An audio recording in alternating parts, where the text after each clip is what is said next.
pads go on? Yeah, you find, I say you find out a lot, with the guys we had this spring and coming back this fall. It was more so to see some gains they made in the weight room. You kind of had an idea of really what you had to work with from, some of the new faces in the spring, Coleman Thomas, Ray Rollerson, Dontavius Blair. They made gains in the weight room. They got, their understanding of the offense is better. Therefore, they're playing a little bit faster, but we still, technically in pads, it's such a different deal that first day in which, it's always different for them. You work at the fundamentals all summer, but once you actually get the pads on, it's a routine that you get into as far as the hitting, the landmarks, and those kind of things. Without having the depth in numbers that you might normally have, would you guys experiment a little bit less in kind of cross-training, things like that, in positions along the line? Absolutely. It's always important for guys to have value for not just one position, to know a number of them. And I think that's probably the biggest thing with having some young guys is, not overloading them too much. Coach Jones talks in terms of, don't let their minds tie up their feet. And I think it's true at all positions, particularly, at the offensive line position. You want them to play as physical and as relentless as possible. And, you don't want them, you try to limit them as much as possible, having to learn too many positions. But you're right. They've got to keep growing. And I can't and I won't allow them to, let them be the tag or the label of being young, that they can only learn one position. They got to learn a couple. Coach Jones talked about how Dontavius Blair really kind of improved in the summer and got in better shape, things like that. What have you seen from him earlier? Confidence and definitely in shape and stronger from the standpoint of, there was points in the spring where he was really towards the end of the practice just in a survival mode.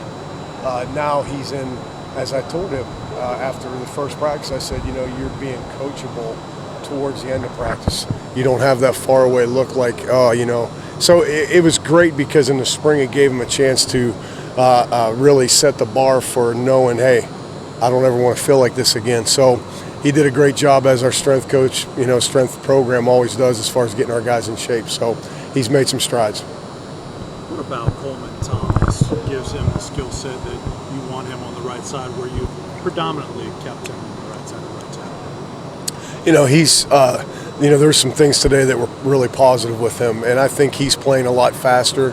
Having known what he does, what he went through in the spring was huge. Having those days to put under his belt from spring practice to right now, there's still moments where he's not playing as fast as we would like, but thank goodness for those 15 days of the spring, or else it'd be that much slower. So encouraged to where he's at, and just got to keep chipping away at him. But he's really, really a talented and sharp kid. Talk about. Sorry, go ahead. I'll let you finish up. Go ahead. Give us an example of Matt Crowder's leadership and how he's been able to, maybe a correction during a drill, things like that, in influencing some of those other guys. Well, it's finally happened. With today's practice, for example. We want guys to be guys that take charge, and especially the center position, but vocally taking charge. He didn't like what he saw today from our second group, and he took charge by the manner in which he addressed the situation, which was it was a critical moment to lead, and he did. And he said it in the tone that he needs to, that we have up front, that by gosh, this is the way I want it done. Meaning him, meaning us as a team, unit, so forth. And he did a great job leading it. But he's earned that respect that the players know that that's just his style every day. And his we have some things that we've set forth this fall and throughout the season, and him being consistent is one of the things he's working towards. And that's what you get from Matt Crowder every day. There's not ups and downs. So the respect from his peers is great. And anytime he speaks up, the players know and they listen, and again, the respect factor is there, so actions are soon to follow. When did you see that Michael Gillen could help you? It could be a potential starter, real factor there. I thought last spring there were some flashes of some things he did that, technically he did well. Going through last fall, there were some things again that he did that he built upon from spring ball. Had a little bit of setback early last fall with an injury, but really understood things, picked things up well. and then in the spring just quietly went about his work and was really, really performing and producing each and every practice. There were no highs and lows. There were nothing really over the top. It was just really a consistent level of play to say, hey, you know what? He's earned it. Flat out, he's earned it, you know? So it's every guy on this team, and it's just something that he did over time, that he just quietly went about his work and did it. How's he done through 3 days thus far? And still Solid. That same thing? Same thing. You know, confident, knowing what he's doing. Again, playing fast, playing like an older guy should. He's extremely quiet with the way he goes about his work, but he's been, you know, taking off where he did from the spring. You don't have a lot of starts in this group, but you do have guys that have been around a while. How much does that experience help, just that they've been here in a system, even if it wasn't necessarily this system?